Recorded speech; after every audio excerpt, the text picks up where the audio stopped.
देख रहे हैं खेसारी अपडेट। खेसारी अपडेट में आपका सभी का स्वागत है। देखिए, खेसारी लाल का इस साल का सबसे अंतिम गाना है बोलबम का, जिस गाने का पोस्टर आया हुआ है और आज सुबह में ही वो गाना भी आया हुआ है ग्लोबल म्यूजिक जंक्शन से, जिस गाने का नाम है शिवलिंग डूबल बा।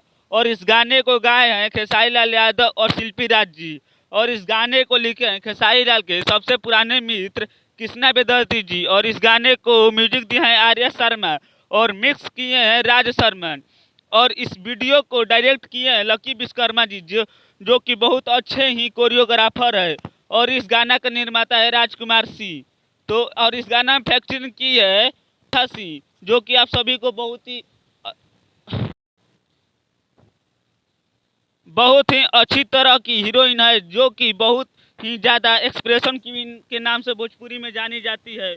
और वो ही इस गाना को फैक्चरिंग की है। तो आप सभी लोगों को इस गाने के बारे में क्या कहना है और गाना कैसा लगा, कमेंट करके बताइए। और खेसारी लाल से जुड़ी हुई हर छोटी छोटी खबर अपने इस चैनल पर दिखा दे, तो आप हमारे चैनल को लाइक सब्सक्राइब और शेयर जरूर करें। धन्यवाद।